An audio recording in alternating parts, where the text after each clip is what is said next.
Hey everyone, we're going to go ahead and get started. Thank you so much for joining us today. My name is Erin Tinnen with the National Center on Domestic Violence, Trauma, and Mental Health. Today's webinar will be an introduction to NCDVTMH's guide for engaging and supporting parents affected by domestic violence. Our trainers today will be Susan Blumenfeld, Training and Technical Assistance Director for the National Center on Domestic Violence, Trauma, and Mental Health, Meg Hefty, Associate Director for Sarah's Inn, Maryam Mirza, Domestic Violence Program Director for Hamdard Center for Health and Human Services, Reagan Murphy, Children's Program Supervisor for Sarah's Inn, and Anita Tekrawal, Domestic Violence Counselor for Hamdard Center.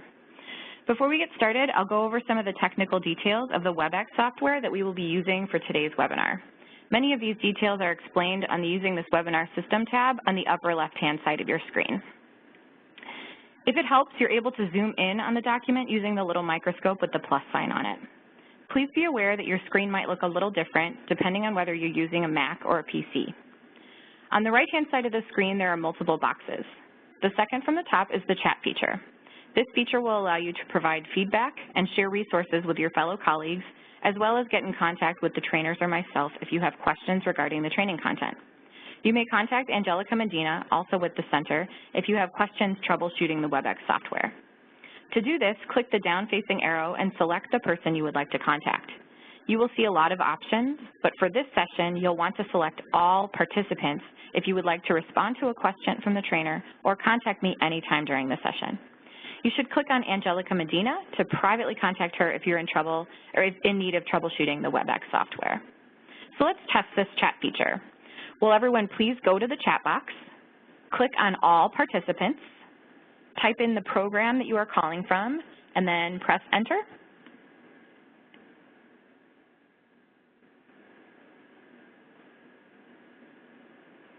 Wonderful. Thanks for kicking it off, Anna. Perfect. So while folks can get a lot out of the chat feature, there are times when it moves really quickly and can feel distracting. If this is true for you, you can feel free to minimize the chat box by clicking the arrow next to where it says chat. You can always open it again with the same arrow if you choose. We will be providing live captioning during this webinar. Below the chat box, there is a media viewer box.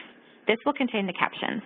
If you do not want to see the captions, click on the down-facing arrow next to the word media viewer the same way you might want to if you hide the chat box.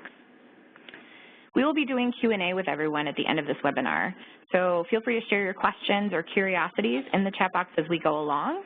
I will be keeping track of people's questions to ask the presenters at the end, and we'll probably periodically add some reminders in the chat box as well. So if you get disconnected at any point, return to the email you received with the original webinar link and re-enter the training. Sometimes the sound cuts out due to internet connection if you are connected through a computer, so feel free to call in from a landline or a cell phone if that's a problem for you. If you're experiencing technical difficulties and are unable to contact Angelica Medina, you may call the WebEx tech support line to resolve any additional issues. That phone number, which we will also post in the chat box, is 1-866-229-3239. Again, thank you so much for joining us today, and I will now turn the training over to Susan.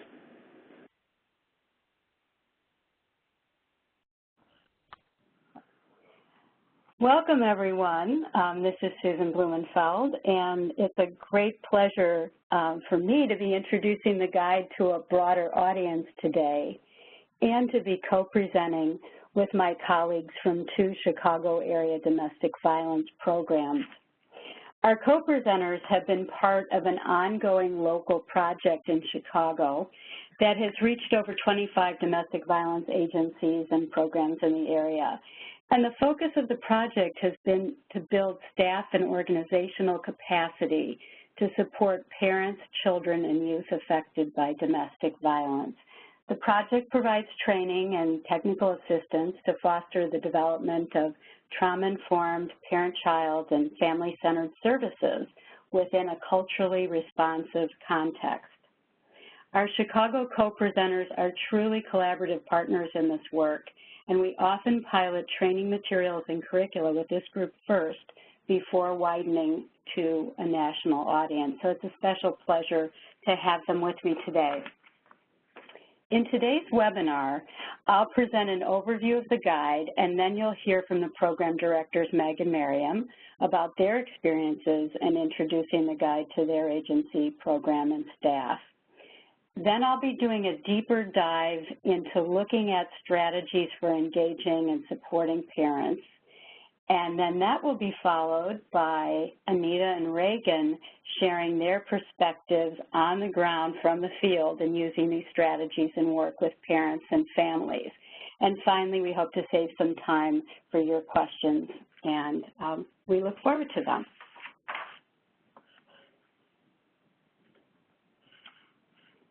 So this slide gives you some information on our National Center. We're one of 4 federally funded special issue resource centers, and our focus, as you can see in our mission, is to develop and promote accessible, culturally responsive, trauma-informed approaches to domestic violence so that survivors and their children can access the resources that are essential to their safety and well-being. As you continue in your efforts to build or support trauma-informed services and organizations within your state community, I'd like to encourage you to visit us online and check out our online training resource center. We have many archived webinars and other materials that may be of interest to you if you're joining us for the first time, although I think we have some faithful folks that have been with us before. So we welcome one and all today.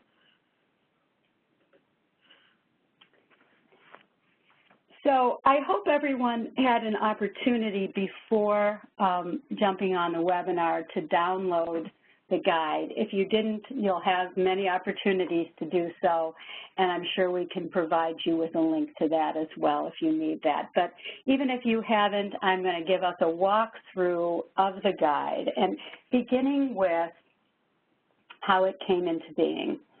So the guide was really inspired by conversations with many frontline staff working in domestic violence settings across the country. And it came up particularly in response to concerns that were shared about opening up sensitive dialogues with adult survivors who are parenting in the context of domestic violence. The guide's grounded in the training and technical assistance and consultations that we've done through the center and locally over the years, and also in direct work with parents and children receiving domestic violence services. So who might benefit from using the guide? The guide is really geared towards domestic violence advocates, sometimes called counselors, and mental health clinicians working within domestic violence program settings and across settings, so in both shelter, residential, transitional housing, and community-based outreach programs. I'm also hearing that the guide has been helpful to community partners who are doing work with parents and families and who you may be working with quite often. So you might want to share this with them as well. So let's get started with an overview of the guide itself. And I want to make 3 key points about the approach that's embedded in the guide. There's an emphasis, first of all, on relationships as a means of support for healing from the traumatic effects of domestic violence and other trauma or life adversities that survivors and their children face. And there's a core belief that the relationships that we're able to form as advocates and clinicians with parents can be enormously supportive in rebuilding their parenting role and strengthening the bonds between parents and children. The second point is an emphasis on mindful awareness and reflection in doing our work, and that includes the recognition of the impact of the work on ourselves. And you'll see how this gets interwoven. It's one of the strategies as well. The third point is understanding that children's and parents' needs, most importantly, need to be understood within a context of both trauma and development. So I want you to keep those 3 points in mind as we start to look at what's in the guide itself. So first of all, how to use it. You can use it as a self-guided resource, and many programs have used it as part of a team-based platform for discussion and working with families and parents. You'll notice in the guide that there are blue text boxes that pose questions for reflection throughout, and they can be used for yourself or as part of a group or team dialogue. We also have highlighted links for additional information and resources that might be helpful to you within these boxes. Okay, so as you see on the slide, there's 6 sections to the guide. The introduction that gives core beliefs and understanding that we hold, framework, guiding principles, and strategies that can be described as steps in the process of engaging and supporting parents. And we'll review those in more depth later on in the webinar. The 5th section brings it all together by applying what we've been talking about to a real-life vignette with a discussion. And then the last section, I want you to be sure to check out the appendix, which has resources for grounding emotional regulation and relaxation, both for children and parents. And we've found that these activities can be brought to team meetings. You can try them out yourself and with staff. And then if they're useful or helpful, to incorporate them in your work with families. I want to emphasize that the guide is not meant to be prescriptive. So instead, it offers ideas and suggested language for working with parents and families. Let's talk for a minute before we go on to the framework about what's embedded in the introduction. So we start with a universal premise that as parents and caregivers, we bring gifts, resources, and vulnerabilities from our own past and our current experiences. And I think this is important because this guide speaks to all of us. It's based on the voices of survivors and their children and the collective wisdom that we have as advocates and clinicians and research findings, but it starts with this premise. Although parenting in the context of domestic violence varies for each family, abusive partners often undermine domestic violence survivors' parenting role, and we're very familiar with this. But despite that, we know that parents experiencing violence often find ways to protect their children and themselves from graver harm or abuse. At the same time, the cumulative effects of domestic violence can erode a person's sense of confidence, energy, capacities, and change how they see themselves, which may include being a capable and effective parent. So we come back to a very deep belief, which is that all of us have the innate capacity to move towards healing and resilience, and supportive relationships are key. So that's the whirlwind tour overview of the guide. So now let's go on to the framework. And the framework is really that first step in the process of how we think about engaging and supporting parents, and there are 4 elements to that. So the first, I love this quote by Jerry Paul from the Early Childhood Field, who says, "How you are is as important as what you do." So within our world, we're often busy, pressured, task-focused. We've got lots of plates spinning in the air at once. We're making referrals for permanent housing. We're looking at services. We're navigating the complexities of the legal system, and we're supporting parents in real time to meet deadlines that are there. So this first core element reminds us to pause and be aware of the importance of relationship and being emotionally present. So when we're thinking about relationship building, it has to be in the context of the service that we're offering.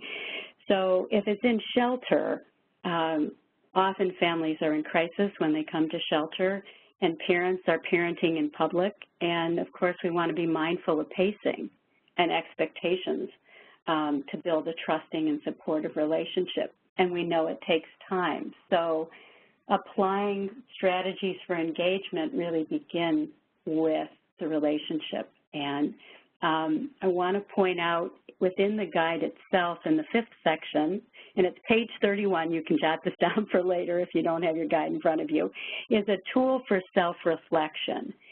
And what I think has been helpful to folks is looking at that and using it after your first meeting with a parent, and then returning to it from time to time as the relationship develops. Okay, so the next element is family-centered, and family is defined by each family for themselves within the context of their culture and community, and who the non-abusive parent and child or children can turn to or count on for support. This element assumes that all advocates, whether your role is defined as adult survivor-centered or child and youth-centered or family-centered, are able to think about and support the parent-child relationship and help foster the family's resilience. So I love this question that my colleague Ann Brickson posed, which is, how can I use this task to better support the parent-child relationship? So we're coming full circle there. And I think as my colleagues talk about how this has played out in their programs, you'll hear a little more about it. But there's a text box that invites you to engage in frank discussion with your colleagues within your team or program that helps us kind of think about how we're moving forward. So the third element in the framework is a strengths-oriented perspective.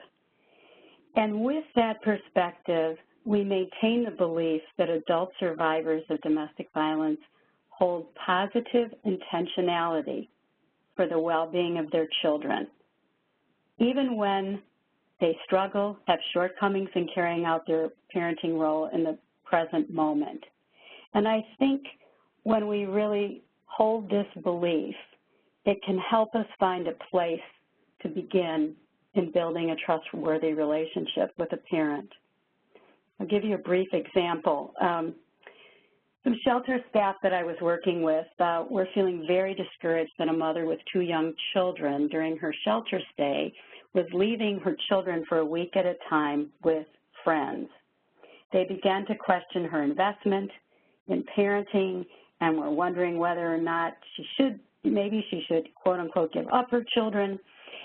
And as we talked about this some more and really processed what folks were feeling, the perspective we were able to hold and come to was that this mother deeply loved her children and cared about them tremendously and was actually accessing trusted resources during this time of high stress and crisis.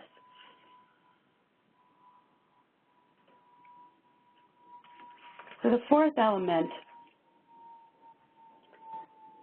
is about being trauma-informed. And as I mentioned earlier, it's really important to pair our understanding about the impact of trauma with a developmental lens or perspective. And being trauma-informed as an advocate means knowing how to support parents to work with their own and their children's trauma reminders, to regulate their own and their children's strong emotions and stress responses, and to build or rebuild stronger bonds with their children to foster their children's resilience and healing within a nurturing and responsive parent-child relationship. And again, that can take time. And being trauma-informed also involves our awareness about the potential impact of the work on ourselves. So there are resources at the end of this section that are links that you can click on that may give you some more information if you want to explore this further and think about how you're going to implement it in your program.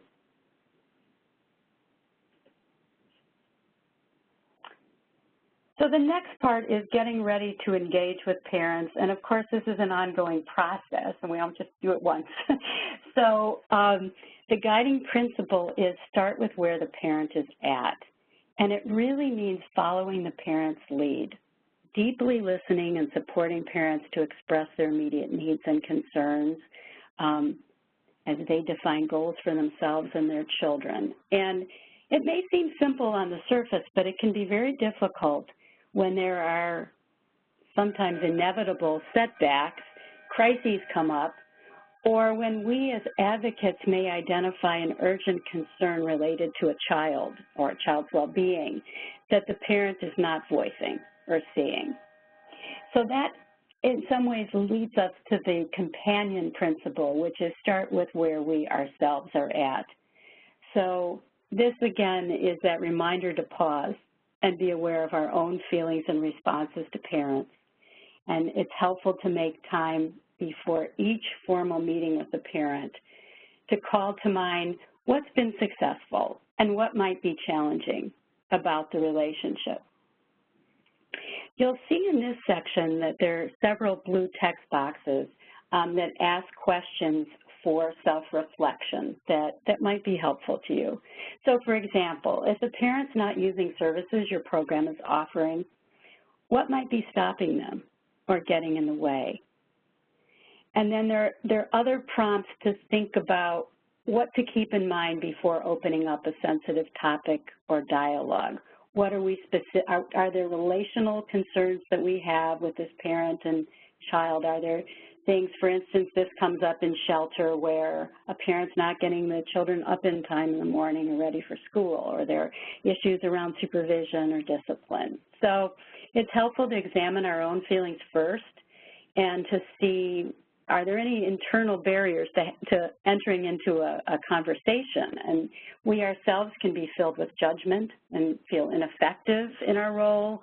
We might be feeling a sense of hopelessness or despair. So it's really important to kind of think about that and tap into it. And then one of the text boxes asks a question about, do you find yourself feeling more sympathetic or identified or closer to a particular member of the family?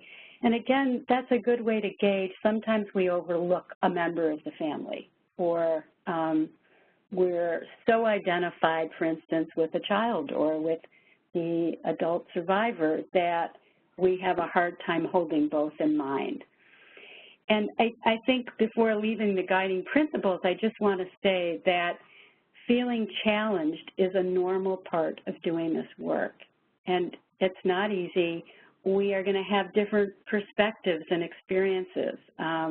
Our expectations as advocates or clinicians about parenting come from our own experiences and cultural beliefs and practices, and the people that we're engaging and working with may have a very different set of lived experiences. So it's important to tune into that.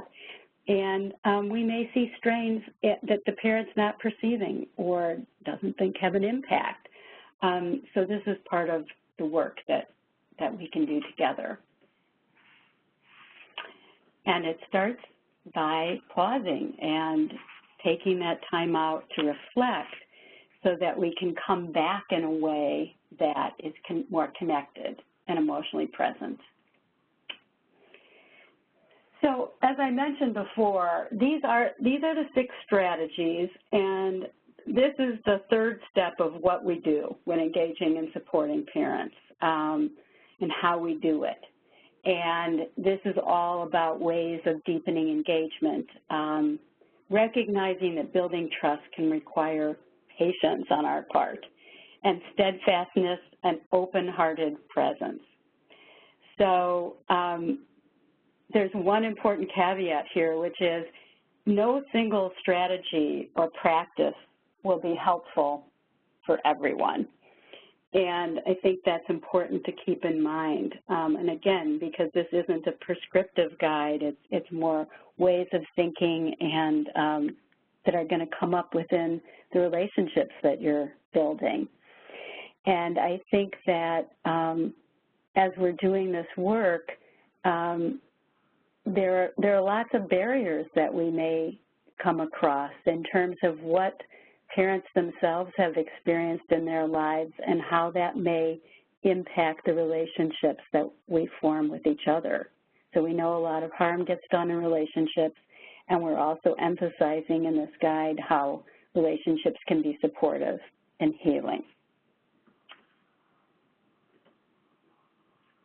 So at this point, I am delighted to introduce to you our program directors, Associate Director Meg Hefty from Sarah's Inn, and Mariam Mirza, who is the Domestic Violence Program Director at Hamdard Center for Health and Human Services. And we introduced this guide to the Chicago project group that I mentioned about 2 years ago.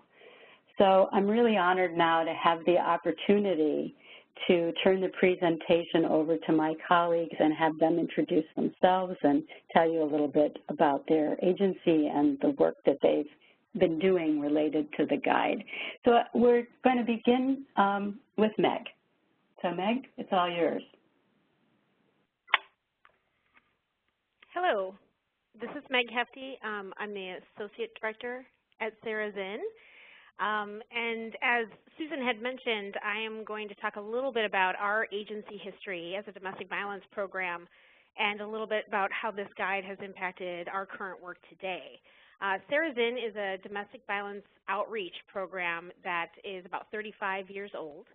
We are located in Oak Park, Illinois, and we serve the west side of Cook County, so the western suburbs, as well as the city of Chicago. Our current structure right now, we do not have a shelter, and we never have had a shelter. We had a transitional housing program years ago, but we have not had a shelter in many years, or that program in many years. And so our perspective on this was a little different from programs that had shelter. There were some challenges and pros and cons to all of that, and so I wanted to talk about it a little bit from how this helped inform us, not having some of the opportunities that sometimes shelter staff have. As well as, you know, our program, our children's program, a few years back, because of funding, had been cut pretty severely, and so we were at a time of rebuilding when this guide actually came out. So it's been a huge help for us. Our staff structure currently is we have advocates as well as counselors. So the counselors are generally master's degree and LCSWs. Our advocates are maybe a bachelor's degree or associate's degree and working with helping stabilize the family. So everyone works with our families. We also have legal advocates who work in the court system. And so what we wanted to do is have a better perspective in our work that would encompass the entire family, but there really wasn't anything out there that would help guide us in this. And so fortunately, this guide came along, which was fantastic and great timing for us. So what our challenges were from a non-shelter perspective is that we're not necessarily seeing all the children. And you know, a great question that Susan asked was asking yourself why. So why were we not necessarily seeing all the children? Why were they not coming in for services? But even, too, we have a lot of teens, and some of the teens don't come in. So how can we best support our parents without really being able to see the interactions between them and their children? Also, for our individual counseling services for children, we do have a long wait list because we have limited resources. And so we had that challenge as well. We do refer out to other programs, but then they also have wait lists. So it's been a kind of a vicious cycle in that respect. And then for our legal advocates, it was helping them trying to figure out, I mean, it was a challenge for them to engage their clients in their role as parent, and how does their work impact the client as well as the client's family and children. And our structure, again, we do have children's counselors, and we also have adult counselors and advocates. And so sometimes, and I know some programs choose not to do that, but we do have that structure. And so sometimes there's a little bit of lack of confidence in the adult counselors addressing parental issues. And so they sometimes would turn to the children's counselors to get that help, or ask them to actually just intervene versus doing it themselves. So what we did is actually, when we first got the guide, is trained our entire staff. So that includes like development and our prevention team that does work in the schools. And then we turned around and trained our direct service staff again and interns. And after we trained them, we found there was a bit of a shift in culture, which was fantastic, in the perspective of how they were going to work with not just the client in the room, as well as the client's children, and always keeping in mind when you have a parent in the room, that's part of their role. So examples of kind of what changed. So for example, with our legal advocates, they were kind of talking about this, but not really making it part of their routine, is when they were doing an order of protection, or which is our protective orders in the state of Illinois, really talking to the parent about what's the impact going to be on the children. How are you going to safety plan with the children around this order of protection? If the children are listed, are they going to be able to call the police if the abuser were to show up at the house? Do they want to? I mean, all of those things, and really engaging in the conversation with the parent that may not have necessarily thought about that. And as well as with the legal advocates, they were finding, some of the feedback we had is they were finding that sometimes the parent, as Susan had mentioned, that the abuser can undermine their parenting skills so much and their confidence that the parent a lot of time was looking towards their oldest child for, should I do this order of protection or not, and getting advice from their oldest child. And this allowed them a way, using the guide and really thinking about it, a way to talk to that parent and engage them a little bit further in what was going on, as well as kind of what other services were offered that might help them along their parenting. In addition, because we had the long wait list for children, we started seeing and started really working with our advocates and counselors around working with the parenting stuff now. So, for example, they may have a child on the wait list, and there was a situation that came up actually that was a bit of a crisis situation with one of our clients and her child. And we were eventually able to get her in the next couple of weeks. But what the advocate did was, through this guide, was able to really engage mom in the interventions now and not waiting for a counselor to be free to work with the child, because mom's the one who's going to be working with her most of the time, right? And so she was able to support her through that process so that she was able to work through the crisis, and then by the time the child was coming in, we were in a better place to really work with the child and the parent together. So they felt, advocates were feeling more confident in talking to the moms about what was going on, as well as talking to our children's counselors, in that they weren't necessarily asking the children's counselor to take over. This time they were asking for more advice, or what's the best approach to work with mom, and to actually do the work themselves, which is something we desperately needed, because again, we have we have very limited resources in our children's programming at this point in the game. So the other thing that we noticed is that, again, when case managing, we would sometimes have some conflicts, because a lot of times the adult is seeing one advocate or a counselor and the children are seeing different counselors. And when we're doing family case management, people were kind of aligning with their client, which is natural and a human response.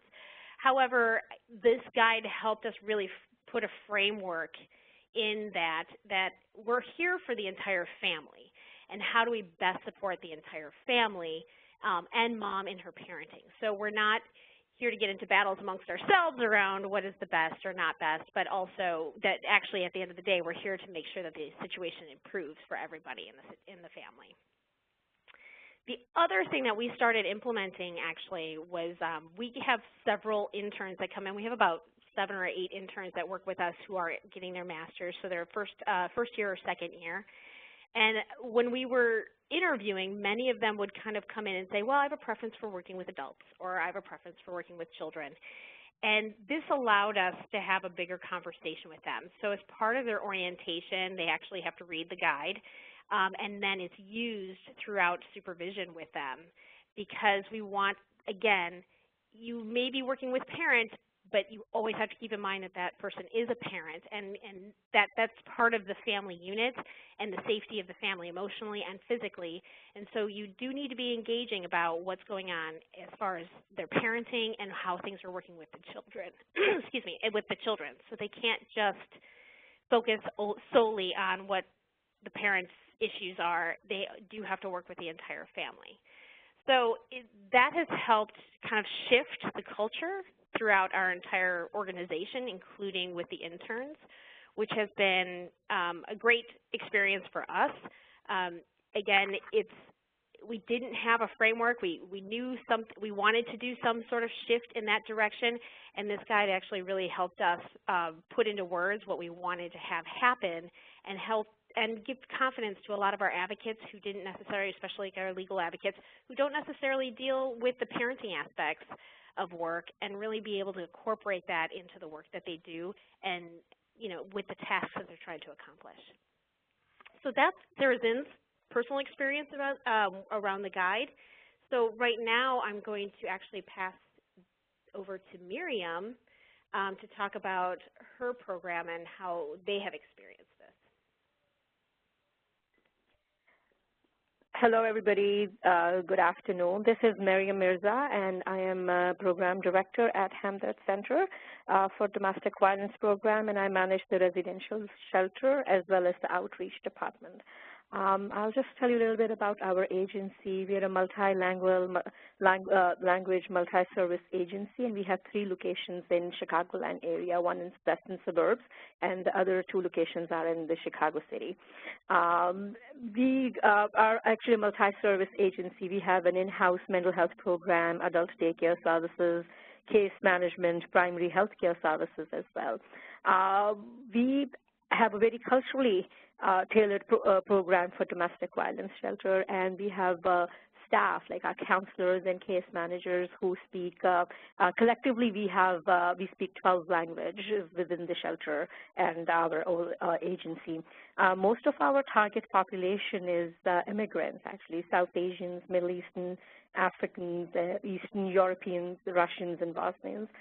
So that gives us a very unique perspective on providing very, culturally nuanced services.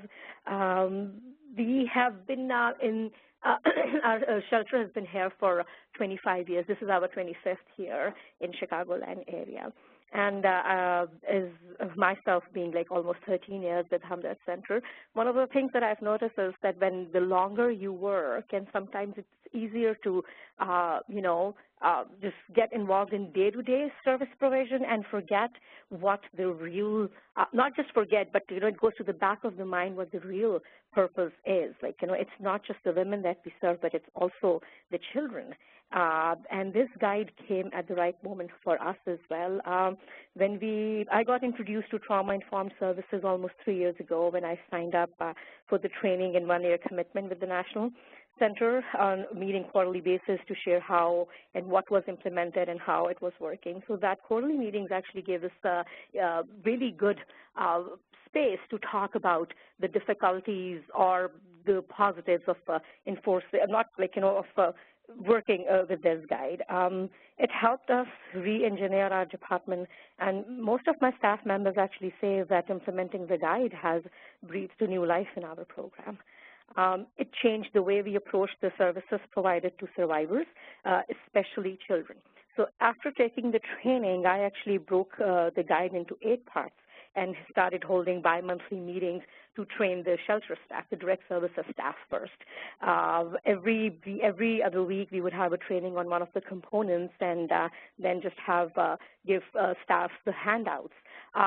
If you guys have seen the guide, what helped us the most for us is like on most of the pages, you'll see a little box on the right or the left side, and it tells us the questions to ask our own self while providing the services.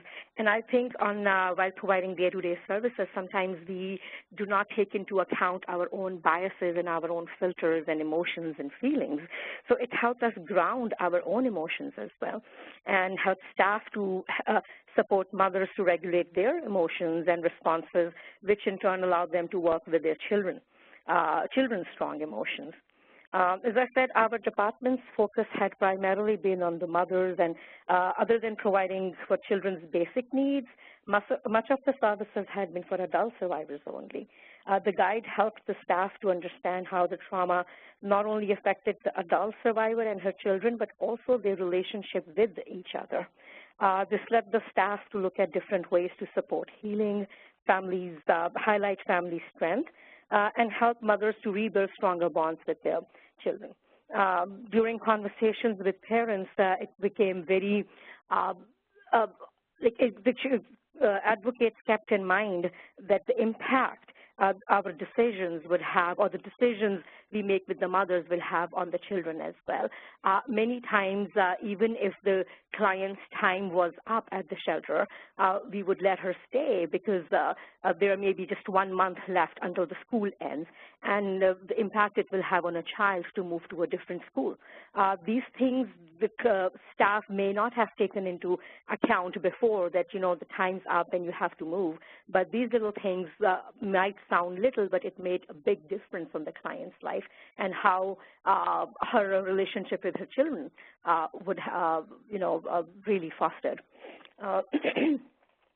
Another thing was that we have a lot of clients who come in from around the world, like women who are going through transnational abandonment, or women who are forced, or girls who are forced into marriages, but they flee and they come back to the United States, and they would come directly to the shelter. So it would help the staff on the, like, you know, looking at the effect it had on the children.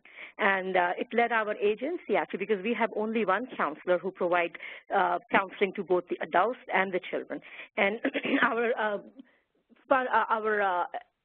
head of the agency, actually, after looking at what difference it's making, has agreed to hire another staff. So we are currently working on a grant to hire a counselor who will provide only services to children only, like, you know, a child specialist a service provider. So these are the things that really helped us a lot while implementing the guide, and just, like, you know, take care of the new, cultural nuances as well. My staff has been really, we've been able to gain more trust with the survivors as well. And internal surveys actually have indicated how the relationship advocates have with the clients have improved drastically over the year, and it's based mostly on trust. It has helped our advocates to keep their own feelings in check and reflect on them and thoughts while they're working with the family in particular. So if you have looked at the guide, those of you who have downloaded, I will really the boxes we have in there. Take a moment, like, you know, it tells us that how we should work, or how should we look at our own behaviors, that are we really observing the parenting strengths, or how do I identify what's the positive in the parent and child relationship, and am I able to share my own observations directly with parents? So my direct service staff, we have actually taken these little boxes and printed them and laminated them and just keep it on our desk, and so we can just take it out during our meetings while we're discussing different client cases and reflect on that are we keeping our own selves and our own behaviors in check as well. And this really helps building not just the trust with the client, but at the same time clients are able to see that we are here to help. And they try to be more open with the staff members as well. I just believe it's an ongoing, it's just a very ongoing training or an ongoing process. We just try every 3 months, we try to do a whole retraining again for the interns and the staff, so we can just go back and look at everything. And every time we have the training in last 3 years, we just learn something new. So just going over the guide one time is not even, like, in my opinion, not enough. Like, every time we go back to it, we learn something new. We learn new ways to reflect on the counseling process, or the advocates, on the legal advocacy process, or the immigration process, that how we should keep the children in mind as well. With that, I would like to turn it back to Susan to go over, like, the rest of it. Thank you so much, Miriam and Meg. I'm really inspired by hearing the way in which you have introduced the guide and the impact that it's had. And I hope that the folks that are listening in on the webinar will also be inspired by the kinds of changes you've made and the leadership that you've both shown. So thank you so much. Really appreciate it. So now we're at the part of the webinar where we're going to do a little deeper dive into what how we can apply the 6 strategies of supportive engagement, which are up now on this slide. And this is the what we do part. And as I mentioned earlier, my colleagues Anita and Reagan will talk about how they've used the strategies in their work. And just a thought, as you go through these strategies, you might want to think about what comes naturally to me of these 6, and are there some that might be more difficult or challenging for me? And if so, be curious about what that might be about. I loved Miriam's description about how she has used the text boxes that pose questions, reflective questions. So this is something to keep in mind, and we'll define these a little more clearly too. Okay, so the first one is really about the readiness to engage in a conversation. It's almost like the pre-conversation. So if a sensitive topic is raised, how does it land? Are you noticing shifts in the parent's body language? Is there tension? What's their tone of voice and speed of language like? What's getting shared or not? And it just reminds us to follow the parent's lead in this. And of course, it's a fluid process, and I think you're going to see that some of the strategies really are kind of interwoven with each other, and they're interrelated. And this particular one is our way of saying to the parents that we're working with, where you are in the moment is okay to be, which Linda Gilkerson has coined. I love that phrase. So we've been talking a lot about practicing mindful awareness and self-regulation, and I think this is really one of the keys to doing this work, because so often we may have a whole dialogue that's running that we're not tapping into, an inner dialogue. And I think the last point is, when we do tap into it and think about what's coming up for us, to kind of lightly rest in an awareness of what we're feeling without judging ourselves for our thoughts and feelings, because we have to start there. We can't force ourselves to feel a certain way. But if we can pause, and if we're feeling stressed out by what we're seeing or hearing or what's going on, then it's a way and a reminder for us to re-regulate, maybe do a body check. Am I holding tension in my stomach? Have I spaced out, and so I'm basically not even in the room anymore, and I'm doing a mental list in my head of what groceries I need to pick up tonight, or got to get my kid after school from child, those kinds of things, right?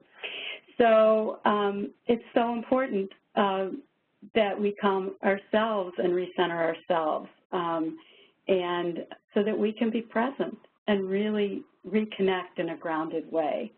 And I think, again, I just want to reference the strategies for self-regulation and grounding that are in the appendix of the guide, because you might find those useful as well.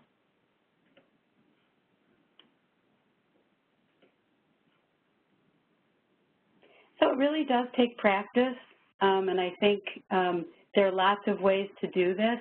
I have Post-its up in my workspace that remind me to breathe. I also have inspirational quotes that are helpful. And the one caveat with that is that if you have the same ones up and you never move them, then actually they become part of the, so to speak, wallpaper, and you don't notice them anymore. So it is a constant kind of thing that we need to allow ourselves in this pressured work world that we're in, and we want so much to help and support the families that see us that we have to take time for ourselves first. So that's what this is about. Reflect to reconnect. So the third strategy is about really being with the parent. And for some of this may be a real difficult one, because we may feel at our most competent and comfortable when we're actively helping, doing for parents and families in concrete ways. And of course, that's meaningful and it's a way of building a relationship. But we may have trouble with just being there, listening to, taking in, acknowledging what's getting expressed, and not trying to fix it or suggest what could be done. I've found in my work that sometimes when I'm working with parents that it helps, if you can, to get outside, go for a walk together. Move as a way of being together as you're talking, and it kind of helps to kind of be together and maybe not looking eye to eye to one another. Again, depending on who we are and what we are and all of that, you know, what's important to us. So just trying to get a gauge on time here. Moment, I want to pause. Okay, I am going to tell a really quick example from a movie that came out about 10 years ago that I think is a great example of what it means to be with someone. So many of you may be familiar with the movie Little Miss Sunshine. It's about a 7-year-old girl, Olive, who's entering a beauty pageant, and she's traveling across the country with her family in an old VW van. And on the journey, her teenage brother discovers that his dream of being an Air Force pilot is shattered because he's colorblind. So the van is stopped. Her brother exits the van. He's cursing. He runs down this hill, and he's sitting by himself. And to the mother's credit, she really tries calmly to reason with him, and he's not responding. So in a few minutes, Olive goes down the hill, and she sits next to her brother and puts her arm around his shoulder and just sits there with him in companionable silence. And they're breathing together, and you can tell that it helps him kind of get himself back together in the moment. And so when we can be that way with each other in our relationships, it helps diminish feelings of isolation. It engenders hope. And it says that feelings can be acknowledged and safely expressed and held in our relationship.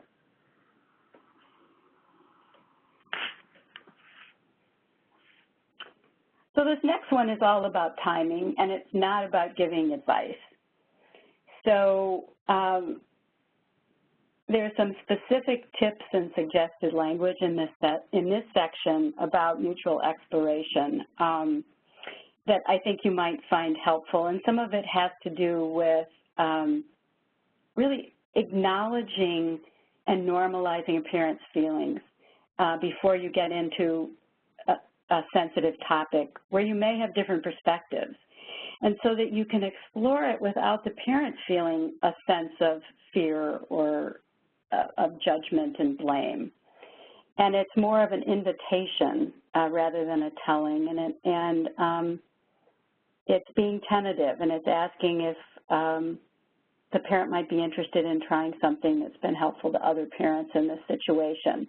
And I think those of us that have worked in shelter settings learn very quickly that if a parent's in crisis, it's probably not the best time to whip out a handout on child development and child rearing information at that point. So again, it's all about timing. And I think this one helps us to take a more inclusive view that helps truly respect one another and deepen dialogue. And again, there's a text box that might help you sort this through a little bit. So the fifth one, strengthen attunement and responsive parenting. I've found over and over again, it's so helpful, I think, for any of us to begin with what we do well. And so that's what this strategy is about. I think you're going to hear a little more from Anita and Reagan, who will present in terms of how this has come up for them. And so I think I'm going to just leave it at that. And then the sixth one, Again, this is a process for over time of enhancing capacity for reflective parenting. And it's the capacity to step back and reflect on the needs of our children, which are often separate from our own needs in the moment. And I know as a parent myself, that can be one of the most difficult things to do, certainly on a consistent basis. And so through our supportive relationships with survivors who are parenting in the context of DV, it's so important to remind ourselves that all parents' capacity for reflective parenting varies at any hour or any day. And I think that's a humbling perspective to have and to keep and to hold close. The guide gives ways to enhance the capacity for reflective parenting, including some suggestions, again, in text boxes about how to maintain continuity from meeting to meeting and framing open-ended questions.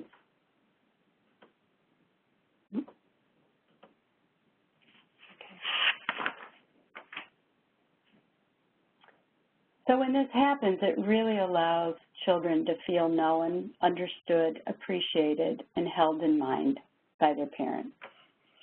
So with that, I have the pleasure of introducing Anita Tekkerwal and Reagan Murphy, who will speak to you from their perspective on the ground. And Anita, well, I'm going to turn the mic over to you now. Thanks. Hi, everybody. My name is Anita Tekkerwal, and as Susan said, I'm a domestic violence counselor at Hamdard Center. I have been a counselor for over 12 years, but I have spent my last 8 years at Hamdard Center, where I've been working very closely with women and children of all ages. In my sessions, I implement a variety of techniques and approaches to create warm, safe, and therapeutic environment for these victims. Through these sessions, I'm able to help my clients improve their self-esteem, build their self-confidence, and work towards accomplishing both long and short-term goals. Over the years, I've attended a lot of trainings and, gone to a lot of counseling sessions where I've seen different strategies being implemented. One of these trainings I went was on enhancing parenting capacity and strengthening parent-child bonds. And as you've been hearing about these 6 strategies, I learned a lot from these 6 strategies. After this training, when I came back to office, I began implementing these techniques in my work. And by doing that, I was able to enhance my client sessions. As a counselor, I have established understanding of empathy and its importance when interacting with clients. Recently, the strategy called empathetic inquiry, I've started using that, which helps me better understand the relationship between a mom and her children. For example, if I notice that a mom is giving off certain nonverbal cues through her facial expressions or body language, earlier I would just wait for the mom to come back up to me and talk about it, or maybe I thought let her be comfortable before she opens up. But now when I see these nonverbal cues through her facial expressions or body language, I do not hesitate in asking her to describe what thought she's having and what emotion she's experiencing. Overall, this strategy has been working very successfully. Clients have opened up to me about their feelings and insecurities, which has helped me to further help them achieve their goals. Another strategy that has been very beneficial for me is practice mindful awareness and self-regulation. As Susan and my other colleagues have been talking about it, one challenging aspect of my work is how to support parents when they are experiencing intense negative feelings and a result of lash out at their children. At this time, counselors, including as myself, often feel that the need to protect these children and as a result may unintentionally convey to the clients our disapproval or shock. This actually sometimes incites shame or anger within the client because these clients find more alarming, what these clients find more alarming than their personal feeling is other people's fear of their actions. As a result, the barrier between a client and the counselor can begin to build itself, and then they will not open up or share their feelings, emotions, or their concerns. It is crucial for us as counselors to avoid such situations. Personally, I always take a minute to calm myself and keep my personal emotions under check. And this, in turn, helps the clients and therefore their kids to stay calm as well. This strategy has also been very helpful when I feel helpless or frustrated. As my director had mentioned that we have the laminated boxes, so I have those. I take a deep breath, or I check my body, language, or just recheck myself to this, and then go back to the strategies and see, instead of being frustrated or helpless, how I can help the client. So this has been a very big impact on me. It has helped me tremendously with my clients, and I can see a very positive impact of it on my counseling sessions. Recently, I've begun employing the reflective parenting strategy. I convey to the parent when they have or could have a close positive interaction with their child that puts their child at ease. For example, if a child is acting out, I might say to the parent that maintaining both physical and eye contact while working through the issue will allow you to connect more with your child. I've also started using more open-ended questions when talking about the child to parent. In fact, I've made a questionnaire myself where I ask both mom and child the same set of questions separately. And then because I'm doing the counseling for both mom and children, and then compare their answers to evaluate their relationship and how, as a counselor, I can help them. I have a client recently, who has a 6-year-old daughter, and when one of her sessions, she was like, earlier she was very protective about her daughter, but in one of the sessions, she mentioned that, my daughter, she knows how to brush her teeth, she knows how to dress up, but she just wants me to do everything, and I don't know how to do it, how to handle this, because I'm getting ready for the work, and, she has to go to school. So then we talked about, that gave me a little bit of insight as I could jump in and not give my opinion at all, but I told her, we can do a chart system where you can tell your daughter, okay, if she brushes her teeth herself without anything, you will give her a star.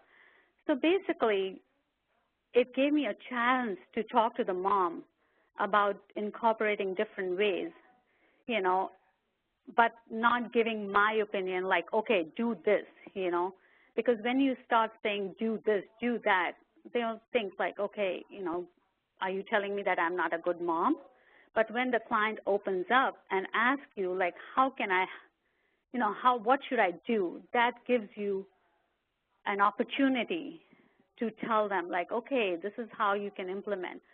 So all this, I'm not saying that I didn't know any of this before, but it just made a very good, for me, a very good way to interact with the clients, It gives me a way like, okay, I'm not their mom, because so many times you do want, as when in a shelter setting, you want to jump in when you see a client, screaming at her kid, for no reason, or because she's frustrated, she's had a bad day. You just want to protect that child. But I give myself, as I said, I use that strategy where I keep a touch on myself. I was like, oh, this is not the right thing, you know, and let the client know, okay, if you do this in this situation, this might be helpful. Or maybe, you know, you are too busy right now. Can I help you with something?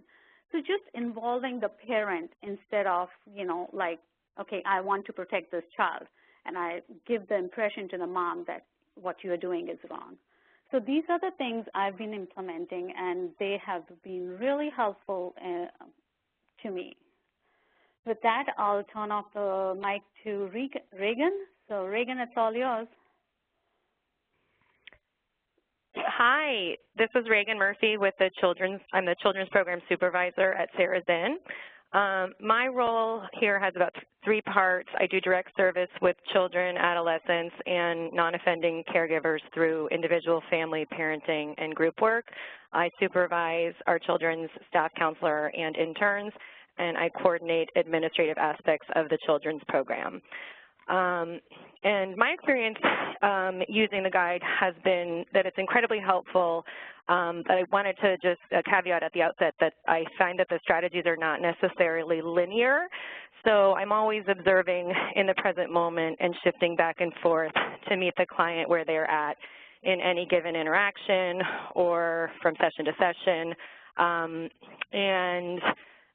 But what I'm going to present to you is in the linear fashion. So when I think about empathic inquiry, it's a strategy I hope I'm always striving to use. My typical opening questions might be, how are you feeling today? Or what have you been observing and experiencing with your child since our last session? The key thing is I may have an agenda that I want to talk about with the parent, such as reflecting on the child's behavior in the prior session or eliciting their feedback on their own perspective or engaging in a discussion around options for responding to certain behaviors. However, what's most important is to start where the parent is at in that moment, and I may not necessarily know that until I ask. So I'll be talking about 2 cases that highlight the importance of this. Moving on to the next strategy, practicing mindful awareness and self-regulation, I find I need to constantly be monitoring my own reactions to what's happening in the room in order to be effective for the families I work with. The first case I'll talk about is my work with a mother and her 5-year-old son. By way of some background, the child had experienced sexual abuse around age 3 and initially exhibited regressive and sexualized behaviors. These behaviors have since improved, and currently the child struggles with low frustration tolerance and regulating strong emotions. We're working on goals to help him meet age-appropriate expectations at home and at school and reduce tantrum behaviors. So some of our goals include use your words, say I need help, use a talking voice, and practice following rules, accepting no, and waiting your turn. The mother's current behavior management strategy is offering incentives, such as toys and food, for expected behaviors, and then threatening the removal of privileges for unwanted behaviors, and often without actually following through on those consequences. So during one family session, I observed the child as very well behaved throughout the family activity. When he started to have difficulty following directions for cleanup, the mother stated, quote, "Stop that or we'll give away all your toys to other kids." And so she'd also referenced a new puppet that she had just bought for him that he'd been wanting desperately for some time and that he was particularly attached to. So in this moment, I had a very strong reaction to her words and how they could have impacted her son because I was well aware of how they impacted me. She also used a statement such as, if you keep that up, I won't take you to McDonald's or I'll give away your toys. And I frequently observe his affect shift from a moderately regulated state to increasingly dysregulated. When this happens, I notice myself just needing to observe my own emotional reaction and practice some self-soothe strategies in the moment. Otherwise, I cannot stay present with the family. So my own internal private experience may lead me to feel irritated or judgmental or to have the urge to avoid addressing the situation. And only by accepting my automatic reaction and re-regulating myself can I attempt to move forward effectively with the family. One technique I use when this happens is narrating my own self-regulation process. So I'll label that I notice there are some big emotions in the room and suggest that we all slow down, take a few deep breaths together. And at first the child didn't want to practice deep breathing with mom, so I would ask him and mom to practice separately while the other observed, and we're moving towards all three of us joining together to practice our deep breathing in the moment together. In this situation above, I'm also mindful of using the next strategy, being with the parent and holding and containing strong feelings. I work hard to remind myself of all that mom and child have experienced and the distress and exhaustion that mom may feel when her son engages in challenging behaviors like this on a regular basis. And I found it really helpful to just explicitly reflect this observation to mom and to ask her how she feels when she sees her child act out. And I'll normalize and tell this mom that many of the parents I work with express similar feelings and experiences, and I just practice slowing myself down to just sit with her in those feelings rather than swooping in with options for problem solving. A second case that I'm going to discuss involves work that our staff children's counselor is doing with a mother and her teenage daughter. Our counselor has experienced improvement in working with this family since she started using the holding and containing strong feelings with the parent strategy. Some background on the case is that mom has reported to our counselor that mom does not believe her teen daughter's experience of child sexual abuse by mom's former boyfriend, and this occurred when the daughter was around age 11. Mom has talked about her beliefs that her daughter fell in love with mom's boyfriend at age 11 when the abuse took place, and that now that her daughter is age 16, that she's capable of making grown adult decisions. In the past, our counselor had asked the mother to think about developmental age of her daughter and the impact of trauma, and the mother would reply, quote, "Why is it that all service providers believe children even when they are lying?" So mom would shut down in these sessions, and for a few months she actually did not return to parenting or family sessions. And I think it's of note also that our counselor had some reactions to this situation as well that she was observing for herself. Since then, our counselor's been making an effort to repair the rupture and re-engage mom using this strategy. So now our counselor sits with mom's strong feelings first and validates her feelings before exploring the beliefs or posing alternative theories. In these conversations, mom now talks about wanting to know the truth, and our counselor spends a lot of time with mom exploring what is mom's truth first before turning to considerations and exploration of what the daughter's perspective or truth might be. And through this process, our counselor has been able to re-engage mom and explore mom's strong feelings around trust and mom's own history of childhood sexual abuse, which definitely has an impact on her perception of her daughter's experience. After exhibiting the capacity to use empathy, self-regulation, and being present to strong feelings, that, as Susan said, that's kind of when we can now step into using the next strategy, engaging in collaborative exploration. So in the case of the mom and the teen, our counselor was able to move forward after regulating her own distress and sitting with mom's feelings. Our counselor was ultimately able to ask mom, are you open to hearing some thoughts and alternative perspectives? And at that point, mom was more responsive to the conversation and has continued to engage in parenting sessions. In my work with the mom of the 5-year-old boy, I was able to use transparency around my hesitation to reflect on my observations of when the child became dysregulated in session, and to state that I wanted to bring it up given our shared interest in improving the situation for both of them.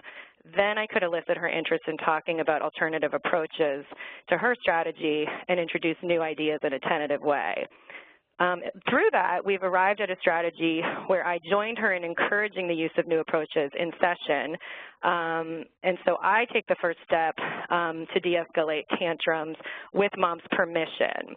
So I'll introduce techniques such as naming and validating the child's feelings, offering options for the child to self-soothe or co-regulate with mom, or giving the child options that empower him to make a simple age-appropriate choice with agency rather than just because of rewards and consequences.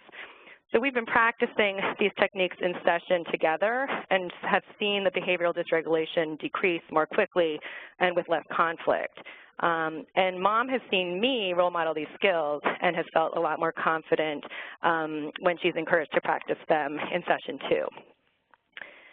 One challenge that I experienced when working with the mom of the 5-year-old boy was that when I initially asked her to reflect on the workability of the rewards and consequences strategy, she would tell me that it works.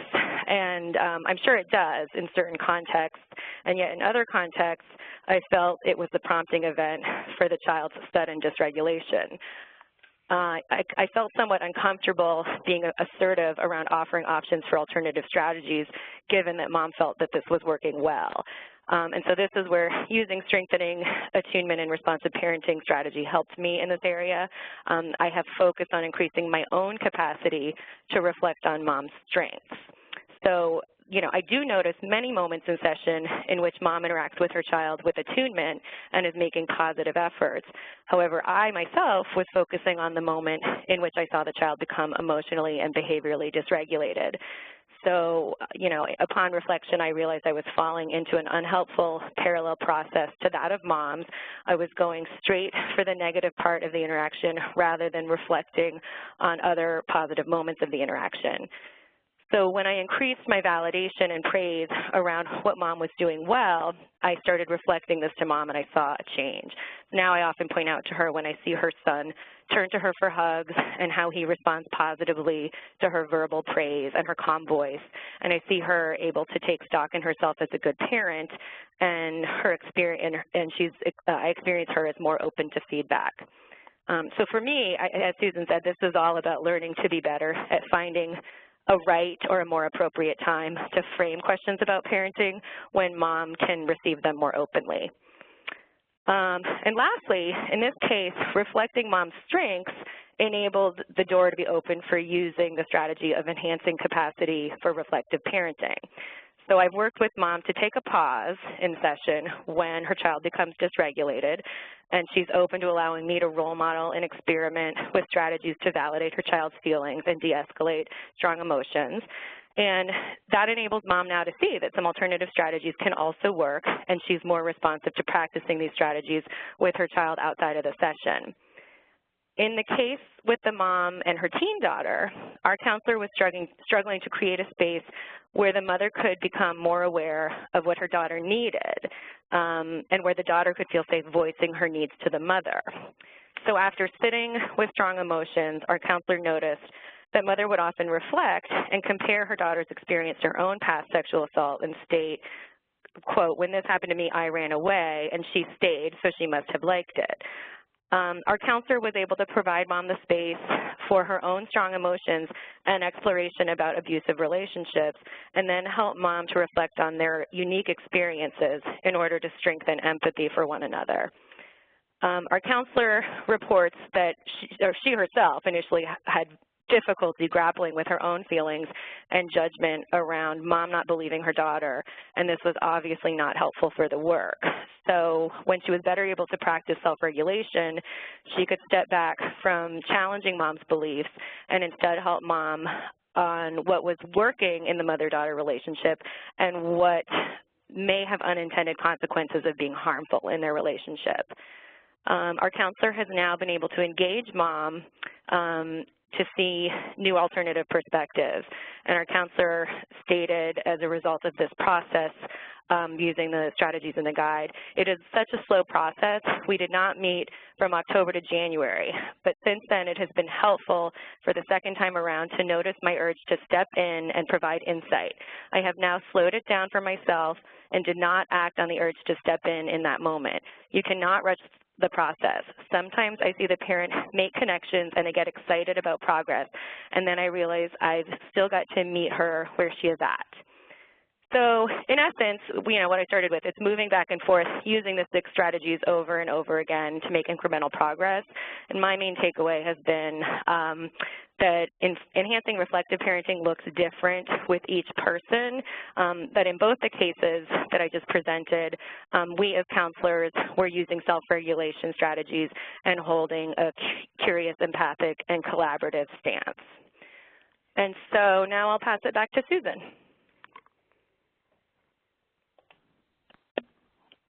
Thank you, Reagan and Anita. I really appreciate the way in which you were able to share with such depth the work that you're doing and how the guide has impacted your ability to engage with parents and children and to have different, more hopeful outcomes. So that's wonderful. So I think this is just a summary slide that really, I think, highlights some of the things that we've already talked about in terms of the continual process of our own mindful awareness and self-regulation, and these strategies are always most effective when they're coupled with an open mind and curiosity and attunement and pacing. And again, I think through the relationships that we form, we're able to support parents in their relationships with their children. So with that, I have a final page, but we're saving time now and opening it up for Q&A, and I'm going to turn this over to my colleague, Erin.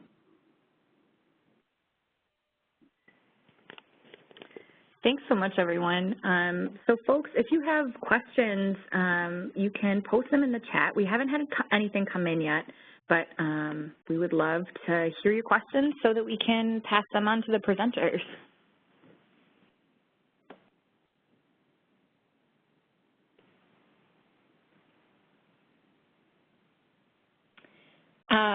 So that's a question for me. Yes, you can print the slides from the presenters. The slide link is in the chat box already, and I will be sending a follow-up email. But at this point, if people have questions about the presentation, any specific questions about implementation, certain questions about the guide, anything that felt unclear or that you'd like them to expand upon, now is the time.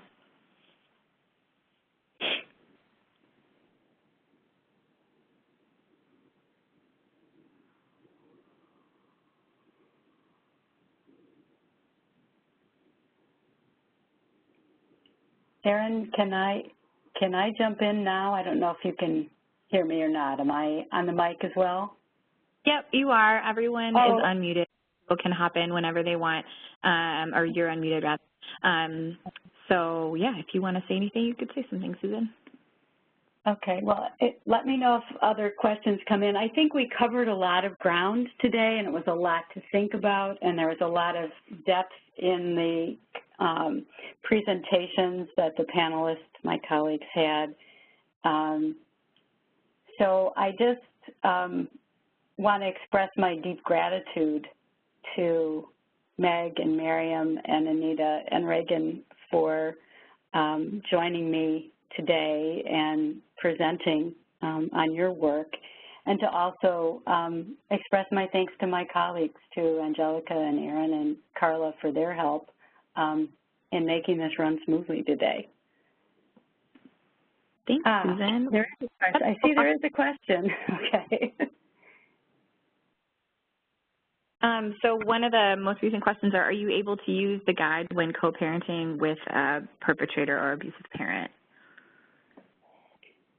So I guess I want to know what is meant by co-parenting in that question. That would help me.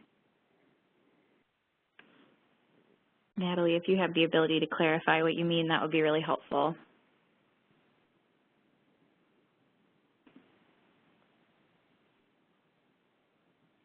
I'm just trying to think about the perspective, you know, let's see, when the perpetrator is still involved. So when the abusive partner who is parenting and is still in the home, that's tricky. That's my professional response. Again, because it would really be difficult in terms of the power differentials and a pattern of control over to think about doing it with both parents at the same time. I can't quite imagine that.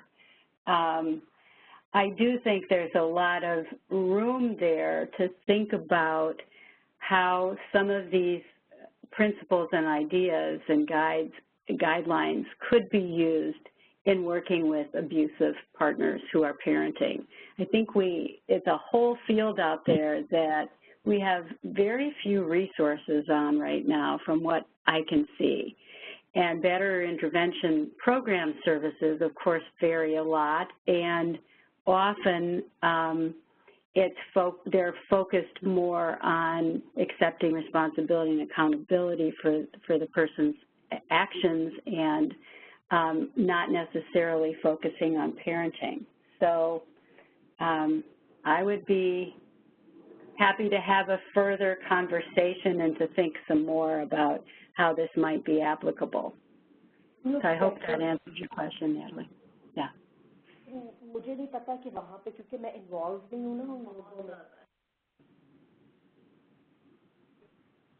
Miriam, was that you? I'm sorry, I couldn't hear.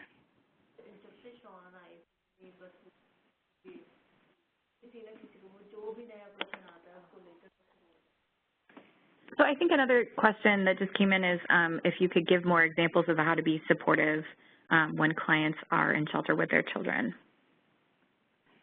Sure. And I don't know if Anita and Miriam want to respond to that. I think some of it really is this whole piece around figuring out what a parent needs and wants in the moment when they come to shelter, and understanding what it might be like for that parent and child or children in the shelter setting, which can be very difficult. So how do we create safety and comfort and responsiveness as a place to begin, and letting the parent really guide our interactions. And if there are issues or concerns around discipline or supervision, which often happens in shelter, then having an open and transparent conversation about that and figuring out what resources a parent might need. I can remember some experience that I had in working with shelter where a parent was trying to complete online a college degree program, and she had young children, and she was on the computer a lot, and the kids were running around. So it's really figuring out how to hold in mind both the parent's needs and her children's needs. And again, I think some of this varies in terms of how shelters operate and what the supports or resources are to parents. I don't know if that answers that question, and I don't know if Anita or Miriam would like to respond as well.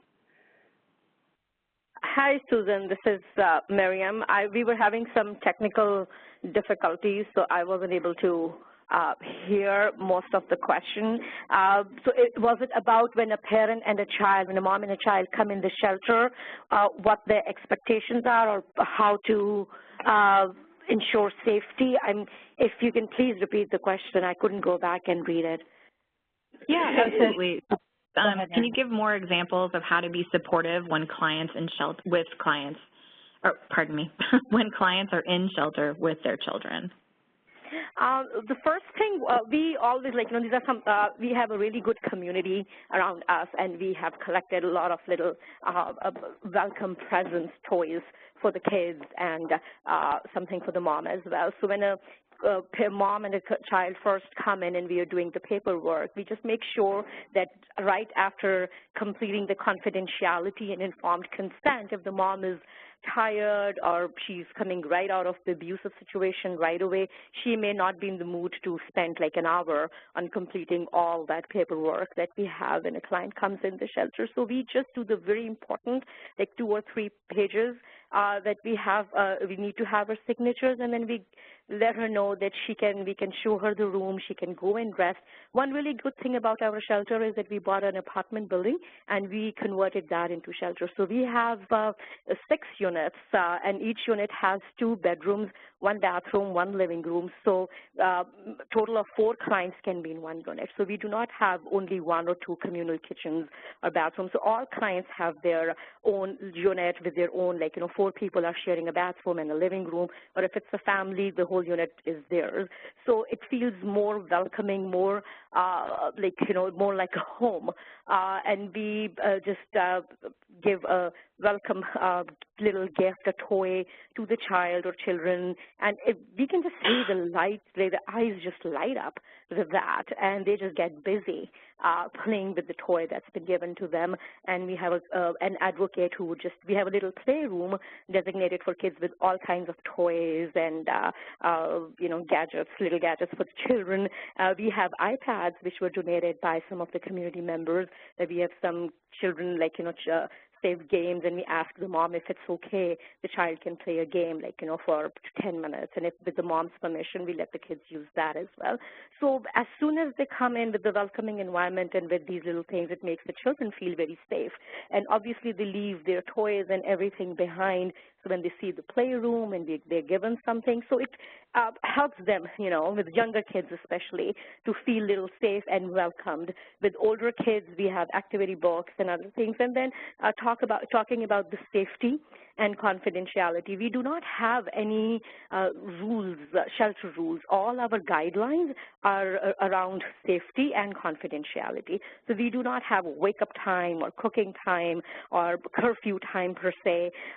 So that really helps them understand that we are not in control of their lives. They can keep on living their lives as they were, but the good part is it's without any abuse, without any power or control. So these little things we've seen make a huge difference, and clients usually tell us after a week or so that especially they're coming from a different shelter which may have a lot of rules around electronics, they cannot take their cell phones into their own rooms or little things like that. They tell us that it feels that we literally are living our lives without any control or power exerted by another person. So guide obviously helped us in talking more about the children, what are the children's needs, not just the basic needs, the emotional need. Our local coalition recently introduced children's services guidelines, which are actually which are around trauma-informed services. So we've changed our service plan for children, which talks about the trauma-informed service that we will provide to the child. So we educate our clients on what we mean by trauma-informed services and how it will look for their kids. So I think these little things do make a big difference in making the clients and the children feel safe and welcomed in the shelter. I hope I answered your question. Yeah, thank you so much for all of those really great examples. There was so much in there. So we are out of time, so I'm going to go ahead and wrap things up. But I would like to thank all of our presenters for such an exceptional webinar today, and thank you to Caption Colorado for providing today's captioning.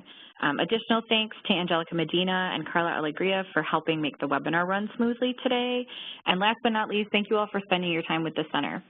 So within the next week, I will send you all a follow-up email with a link of the recording of today's webinar in addition to the slides and the handouts that were referenced, all of which will also be available on our website. And you will receive a certificate of attendance for your time today. So at the end of the webinar, you'll be taken to a very brief evaluation. If you could take a moment to let us know what was useful and what could have been better, we would really appreciate it. And thank you again, and have a great afternoon, everyone.